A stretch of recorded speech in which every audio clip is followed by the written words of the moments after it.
Mahirap ka, umayaman, dapat pantay-pantay. Mainit. Pero kayo po ba'y naniniwala na mainit talaga? Umaangal si Mike Diferensya, mainit daw ang kwarto ni Marco Tae. Aba, gusto yata ng VIP. Marahil magtataka kayo, bakit ko ipinakita uli yung video na yan? Dahil gusto ko ipakita dito yung mga vloggers ni PBBM na talagang gagawin nilang lahat at iisa yung script nila para sirain itong si Senator Rodante Marcoleta. Paano ko nasabi? Yan ang pag-uusapan natin sapagkat meron na naman tayong sniper. Tawagin na lang nating secret sniper dito na nag-request uli na ito raw yung ating bibigyan ng reaksyon. Sapagkat dalawang mga vloggers pero iisa yung script para sirain si Senator Rodante Marcoleta. Pero bago tayo magsimula nito, bati muna tayo ng isang magandang umaga po, Luzon, Visayas at Mindanao. At siyempre pa sa mga kapatid natin, mga kababayan natin na nasa iba't ibang panig ng mundo. Magandang umaga, magandang tanghali, magandang hapon, magandang gabi po sa inyong lahat dyan. Kamusta na po kayo? Sana po nasa mabuti kayong kalagayan at sana po patuloy kayong gabayan ng ating Panginoong Diyos. Lalong-lalo na po yung ating mga subscribers, yung ating mga silent viewers, yung ating mga suking commenters na talaga naman kung saan-saang lupalok nagmumula. Shoutout po sa inyong lahat. Ngayon, balikan natin itong PBBM vloggers na mga ob-ob. Ganito sila ka-ob-ob. Ipinapakita lang nila na iisa yung kanilang script at siyempre, para sirain yung iisang Senator Rodante Marcoleta na gumagawa lamang ng kanyang kaukulan. Panoorin natin ang video at siyempre punto por punto bibigyan natin ng reaksyon at susupalpalin ko ito. Eto, nakikita niyo? Yan, yung pagmumukha na yan. Yan yung sinasabi natin dito. Kaya boy, nakarating ka muli dito kay Boss Rick. Eto, panoorin natin ang video. So, press 1, sino yung naniniwala kay Marcoleta noon na may papatupad niya yung pangako niya na 2,000 kuryente? Press 1 po. O, si Berta. O, eto na. O, play po natin to mga pre. Sa umpisa pa lang yan yung binabanat nila. Yan yung isinisingil nila kay Senator Rodante Marcoleta yung 2,000 kuryente. Ganyang kaob-ob itong mga vloggers ni PBBM na ang sarap pag-umpugin. Mamaya, bibigyan pa natin ito ng maanghang na mga salita. Itong mga ubob dito, kung pwede lang talaga magmura rito Ngayon pa lang, paliliguan ko ng mura ito. Pero hindi po pwede, bawal sa akin yan. Tuloy natin. Huwag ka muna sumingit. Si Marcoleta yung naantay ko. Akala ko si Marcoleta. Nakatingin tuloy si Marcoleta sa'yo. Yabang no? Press 1! Doon sa naniniwalang matutupad ni Senator Rodante Marcoleta yung kanyang libreng kuryente. Dito naman kay Boss Rick, press 1 din kayo. Mga kapatid, mga kabarangay at mga boss, kung tatamaan ba sa pagmumuka itong tao na ito.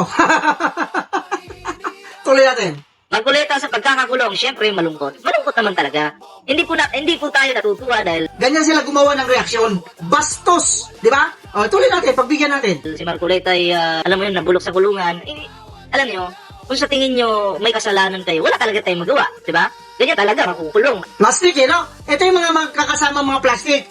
Nakakalungkot daw si Marcoleta na nakulong. Bakit kaya? Tuloy natin. Seswi. Pero sana, pukusan nyo na lang muna yung kaso nyo. Huwag na kayo magdadakdak dyan. Huwag na kayo magbida-bida. Stay muna kayo dyan. O Bob, hindi ka natutuwa. Hampasin kita Tuloy. Ito na. Ako sasagot, dun sa kwarto niya, napakainit. Dun sa kwarto niya, napakainit. Proseso? Anong proseso ang sinasabi ninyo? Tuloy. Dapat naman talaga. Mahirap ka, umayaman, dapat pantay-pantay. Mainit. Pero kayo po ba'y naniniwala na mainit talaga? Paano hindi magrereklamo yan? Unang-una, pinakulong ninyo. Plunder yung kaso niya para walang piyansa.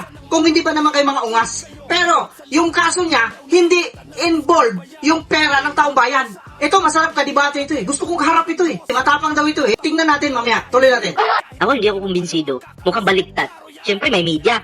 Kailangan mong magpaawa. Doon sa kwarto niya, napakainit. Silipin nyo nga yung kwarto ni Marcoleta. Baka naka-aircon pa yan. Baka naka-electric fan pa yan.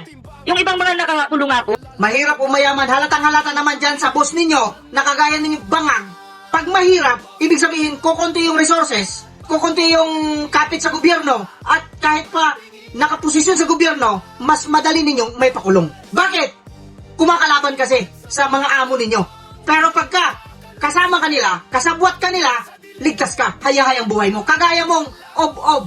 Hayahay ka pa ngayon. Hindi natin alam pagdating sa 2028 kung saan pupulutin itong mga ob-ob na ito. Ang sarap talaga pag-umpugin itong mga ito Hinahamon ko kayong lahat. Kayong lahat. Isa-isa lang. Kasi dalawa lang naman yung kamay ko buti sana kung 6 yung kamay ko, 3 ko sabay-sabay. Pero, dalawa lang yung kamay ko, isa-isa lang tayo kasi tigdadalawa naman tayo ng kamay. Tignan natin yung mga ob-ob kayo. Sige, tuloy. nagsiksikan pa sa kulungan. Share pa po sila, nagdidikitan pa yung balat. 'Di ba? Ako po ako mismo. Niyabang no? Hindi raw siya kumbinsido. Bakit? Sino ba may sabi sa'yo kumbinsido ka? Sino ba nagtanong sa'yo na magbigay ka ng reaksyon, na magbigay ka ng opinion tungkol doon sa kalagayan nila Senator Rodante Marcoleta at iba pa sa kulungan? Wala kang pakialam. Isa kang utot, isa kang hangin, isa kang tubol na gustong lumabas sa sinapupunan ng nanay mo pero ayaw kong iluwal. Bakit? Tignan mo naman ang itsura. At tignan mo ang mukha. Sa mukha pa lang panalo na tayo dyan. Kung ito makaharap ko, pero syempre, pag nakaharap ko ito, hindi ko gagalawin. Pag walang ginagawang hindi maganda sa atin. Yan yung tinatawag defensive tayo rito eh. Hindi tayo pwede maging opensiba. Pero pagka nagka-debate kami nito, at nagkamali lang ito ng isang letra, at sasabihin niya si Senator Rodante Marcoleta, may piluka, talaga naman, lalagyan ko ng piluka din ito. Yan ang sinasabi ko sa inyo, mga obob kasi kayo. Huwag kayong sisiga-siga kung hindi ninyo kayang panindigan. Ito, sa tingin ko lang nababasa ko yung pagmumukha nito, yung personalidad nito Matapang lang ito pag marami sila. Subukan mong mag-isa ito. Tapos, sasalubungin mo ring mag-isa. Tignan ko lang kung hindi ito pipiyok. Yan ang mga style nito, mga obob na ito. Tuloy pa natin. Ako kumbinsido sa sinasabi po ni Mike Defensor na yung kulungan po ni Marcoleta ay napakainit. 'Di ba? Hindi po ako naniniwala dyan. Sino ba kasi may sabi sa'yo na magbigay ka ng opinion kagaya ng sinasabi namin dito? Anong pakialam mo kung magreklamo? Karapatan nila yun kung magreklamo ng obob. Tuloy. Alam nyo, magaling sila magpaawa para yung mga supporter nila magalit, mag-rally. Wala kaming pakialam sa'yo. Hindi namin kailangan yung opinion mo. Hindi ka namin kailangan kung ano pa man yung paniniwala mo doon sa sinasabi nila. Karapatan nilang magreklamo. At hindi naman ikaw ang pinagrereklamuhan. Kaya tumahimik ka.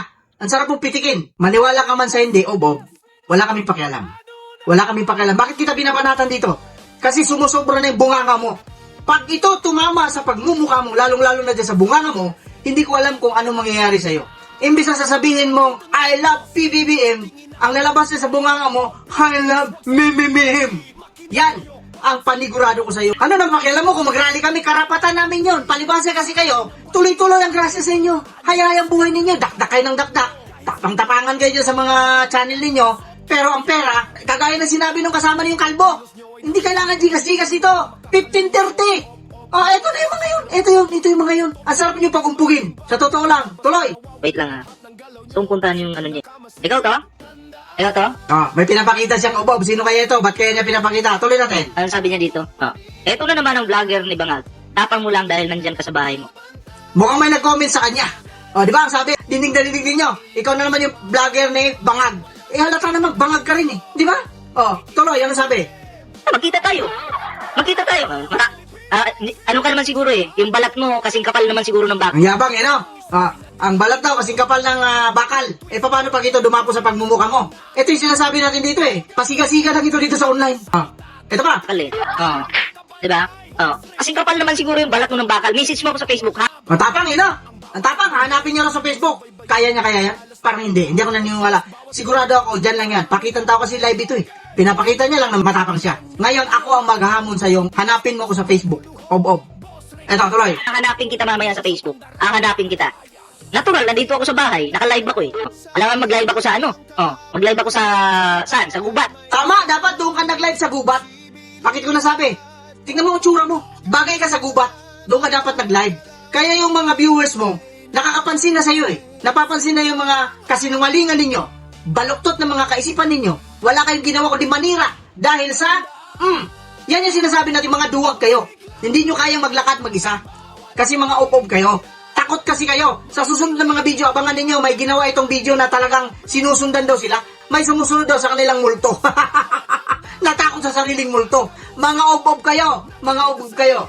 Mga kapatid, mga kababayan, mga kabarangay at mga boss, kung ano man ang reaksyon ninyo tungkol dito sa tao na ito. Ngayon, kung gusto niyo iparating ito yung hamon ko, haharapin ko kahit ilan sila. Basta isa-isa lang. Hindi po pwede. Sa amin tawag dyan, hagdan. Hagdan lang. Hindi pwede sabay-sabay. Kasi kung marami kayo, siyempre kukuha rin ako ng kasama ko. Pero kung mag-isa lang kayo, isa-isa lang, bibigyan natin siguro ito tagli 5 minuto. Tignan natin. Bahala na anong mangyari. Basta, kung mabugbog man ako, magulpi man ako, sisiguraduhin ko sa inyo, 2 yung gugulpin ko sa inyo. With that, kagaya na sinasabi natin dito, mag-iingat po tayong lahat, pero lang sa mga taong. Ob.